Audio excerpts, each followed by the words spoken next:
നിലമ്പൂരിൽ നാളെ കൊട്ടിക്കലാശമാണ്. പരസ്യപ്രചാരണം അവസാനിക്കാൻ മണിക്കൂറുകൾ ബാക്കി നിൽക്കെ അവസാനഘട്ട പ്രചാരണത്തിലാണ് സ്ഥാനാർത്ഥികളുള്ളത്. LDF സ്ഥാനാർത്ഥി M സ്വരാജ് ഇന്ന് വഴിക്കടവ് മുതൽ നിലമ്പൂർ വരെ റോഡ് ഷോ നടത്തും. CPM general secretary MA baby ഇന്ന് നിലമ്പൂരിലെത്തും.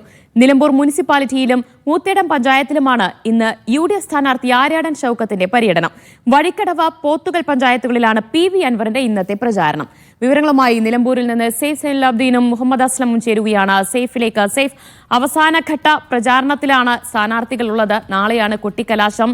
അതിന്റെ ഒരു വീറും വാശിയുമൊക്കെ LDF ക്യാമ്പിൽ കാണാൻ കഴിയുന്നുണ്ടോ? ഇപ്പോഴും തുടക്കം മുതലുള്ള അതേ കോൺഫിഡൻസ് തന്നെ, ജയിക്കുമെന്നൊരു കോൺഫിഡൻസ് തന്നെയാണോ LDFനുള്ളത്?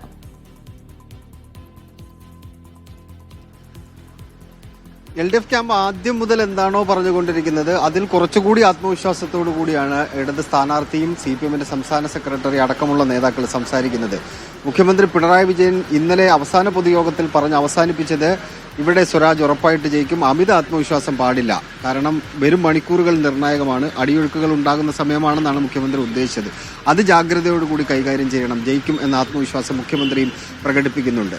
ആ ഇടത് ക്യാമ്പ് അങ്ങനെ ആത്മവിശ്വാസം പ്രകടിപ്പിക്കാനുള്ള കാരണം ഈ സമീപകാലത്തൊന്നും ഇല്ലാത്ത തരത്തിൽ CPMന്റെ സംഘടനാ സംവിധാനം മുഴുവനായി മണ്ഡലത്തിൽ എത്തിച്ചേർന്നിട്ടുണ്ട്. അത് എല്ലാ ജില്ലകളിൽ നിന്നുമുള്ള പ്രവർത്തകർ, ഏരിയ സെക്രട്ടറി തലം മുതൽ മുകളിലോട്ടുള്ള എല്ലാ പാർട്ടി ഭാരവാഹികൾ ഇവിടെ കേന്ദ്രീകരിച്ചുകൊണ്ട് ഓരോ പഞ്ചായത്ത് കേന്ദ്രീകരിച്ച് ഓരോ ബൂത്ത് തലങ്ങൾ കേന്ദ്രീകരിച്ച് പ്രവർത്തിക്കുകയാണ്. അങ്ങനെ അടിത്തട്ടിൽ പാർട്ടി സംവിധാനം മുഴുവൻ വലിയ രീതിയിൽ പ്രവർത്തിച്ചതിൻ്റെ ഒരു ആത്മവിശ്വാസം അവർക്കുണ്ട്. അതിനൊപ്പം തന്നെ ഈ മഴയായിട്ടും മുഖ്യമന്ത്രി അടക്കമുള്ളവരുടെ പരിപാടികളിലേക്ക് എത്തിച്ചേരുന്ന പാർട്ടിയുടെ അണികൾ, അത് വലിയ ആത്മവിശ്വാസം അവർക്ക് ഉണ്ടാക്കുന്നുണ്ട്. വിവിധ വിവാദങ്ങൾ ഉണ്ടാകുന്നു, വിവാദങ്ങൾക്ക് മറുപടി പറഞ്ഞ് പോകുന്നുണ്ട്. പക്ഷെ വിവാദങ്ങളുടെ ആയുസ് തെരഞ്ഞെടുപ്പ് രംഗത്ത് 1-2 ദിവസം എന്നതിനപ്പുറത്തേക്ക് നമുക്ക് കാണാൻ കഴിഞ്ഞിട്ടില്ല.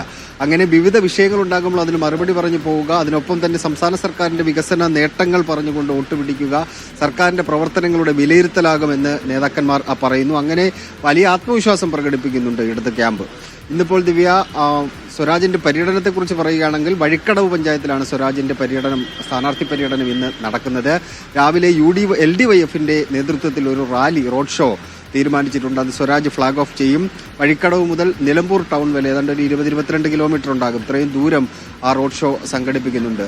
ഇന്നലെ പ്രിയങ്ക ഗാന്ധി വന്നപ്പോൾ വലിയ ഓളം UDF ക്യാമ്പിൽ ഉണ്ടാക്കിയതുപോലെ ഇടത് ക്യാമ്പിൽ ഒരു ഓളം ഉണ്ടാക്കുക എന്നുള്ളതാണ് ആ റോഡ് ഷോ കൊണ്ട് ലക്ഷ്യമെക്കുന്നത്. പിന്നീട് ഒരു വലിയ പരിപാടി എന്നുള്ളത് ഈ വർഗീയതയ്ക്കെതിരെ ഒരു സംഗമം, മഹാകുടുംബ സംഗമം എന്ന് പേരിട്ടിരിക്കുന്ന ഒരു പരിപാടി LDF തീരുമാനിച്ചിട്ടുണ്ട്. CPMന്റെ ജനറൽ സെക്രട്ടറി MA ബേബി, അദ്ദേഹം രാവിലെ തന്നെ നിലമ്പൂർ മണ്ഡലത്തിൽ എത്തിച്ചേർന്നിട്ടുണ്ട്. രാവിലെ നേതൃയോഗങ്ങളും മറ്റുമാണ് ഉള്ളത്. പൊതുപരിപാടി വൈകിട്ട് 5 മണിക്ക് മാത്രമേ ഉള്ളൂ.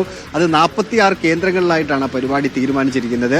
ഓരോ വീടുകളിൽ നിന്നും ബൂത്തുകളിലേക്കും, ബൂത്തുകളിൽ നിന്ന് ഈ മഹാസംഗമം നടക്കുന്ന വേദിയിലേക്കും എത്തിച്ചേരുക. 1,00,000-ഓളം പേർ ഈ 2 കേന്ദ്രങ്ങളിലായി നടക്കുന്ന പരിപാടിയിൽ പങ്കെടുക്കും എന്നാണ് ഇടത് ക്യാമ്പ് അറിയിച്ചിരിക്കുന്നത്. അങ്ങനെ തെരഞ്ഞെടുപ്പിന്റെ അവസാന ഘട്ടത്തിലേക്ക് വരുമ്പോൾ ഓരോ ആൾക്കാരെയും കണ്ട് വോട്ട് പിടിക്കാനുള്ള തിരക്കിൽ സ്ഥാനാർത്ഥിയും പാർട്ടി അണികളും എത്തിച്ചേരുന്നു. വലിയ ആത്മവിശ്വാസം നേതാക്കന്മാർ പ്രകടിപ്പിക്കുകയും ചെയ്യുന്നുണ്ട്. ദിവ്യ.